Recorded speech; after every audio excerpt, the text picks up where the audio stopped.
ప్రత్యేకించి ఎన్నికలకు సంబంధించిన విషయం కాబట్టి మీకు చెప్తా ఉన్నా. మండపేట నుంచి మన నాయకులు చాలామంది వచ్చి చాలా బాధపడిపోతూ ఉన్నారు. మనం పొత్తులో ఉండి మన చంద్రబాబు గారు ఇట్లా అనౌన్స్ చేశారు, మండపేట సీటు మనకి చెప్పాలి కదా అది అంటే ఖచ్చితంగా అది సరైన విధానంలో చెప్పలేదు. ఖచ్చితంగా అంత మీకు ఏకీపిస్తున్నాను. చాలా ఇబ్బంది పడ్డారు అందరూ.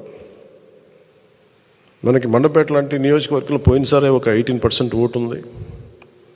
అది ఈ రోజున చాలా బలమైనటువంటి అబౌవ్ 23-28 ఎగ్జాక్ట్ చెప్పండి 28 దాదాపు 26 నుంచి 27 ఒక 10% పెరిగింది పోయిన దానికి ఈసారికి.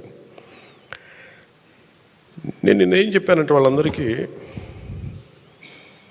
నేను కేవలం ఒక నియోజకవర్గాన్ని దృష్టిలో పెట్టుకొని మాట్లాడితే నేను నియోజకవర్గపు సంబంధించిన నాయకుడిని అవుతాను. నేను బర్డ్ ఐ వ్యూ అంటే అది విహంగ వీక్షణ ఉంటుందా, లేదంటే బర్డ్ ఐ వ్యూ. ఆ బర్డ్ ఐ వ్యూని చూస్తే తప్ప నేను రాష్ట్రాన్ని సంపూర్ణంగా చూడాలి. దాంట్లో భాగంగా ఒకసారి కొన్నిపాటి ఏరియాలో ఇబ్బంది కలగచ్చేమో. పొత్తు ధర్మం ప్రకారం అలా అనౌన్స్ చేయకుండా ఉండాల్సింది. నేను దానికి క్షమాపణలు చెప్తున్నాను. ఖచ్చితంగా నెక్స్ట్ మీటింగ్లో దాని మీద వివరణ ఇచ్చి దాన్ని ఎలా సరిదిద్దాలో సరిదిద్దుతాం అని ఒక మాట ఇచ్చి పంపించాను. అలాగే వాళ్ళు అన్నది కూడా ఏంటంటే మన నాయకులు కూడా ఇప్పటికీ 2 సీట్లు అనౌన్స్ చేశారు,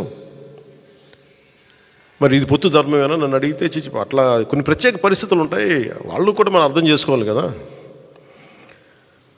4 దశాబ్దాలు సుదీర్ఘ అనుకున్న వ్యక్తులు, ఒంటరిగా వాళ్ళ సొంత పార్టీని నడిపిన వ్యక్తులు.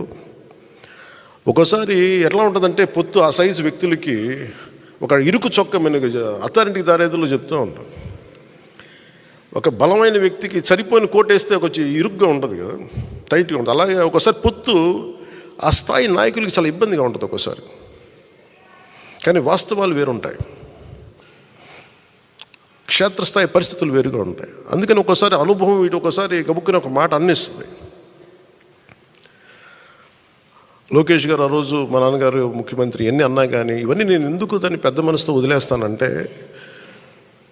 ఒక పార్టీని 3 దశాబ్దాలు నడిపి 3 సార్లు ముఖ్యమంత్రులుగా ఉండి అలాంటి కుటుంబం నుంచి వచ్చిన వ్యక్తులు సహజంగా గబుక్కుని ఒక మాట వచ్చేస్తుంది. దాన్ని రాష్ట్ర ప్రయోజనాలను దృష్టిలో పెట్టుకొని జగన్ అనే వ్యక్తి ఇంకొకసారి వస్తే రాష్ట్రం అధోగతికి పాలవుతుంది అన్న ఒక్క ఆలోచన నన్ను చాలాసార్లు రెస్పాండ్ కానివ్వకుండా చేస్తుంది. వాళ్ళు అలా మాట్లాడారు కదా, మీరు ఇలా మాట్లాడచ్చు కదా అంటే అదే కదా తేడా అని చెప్తాను నేను.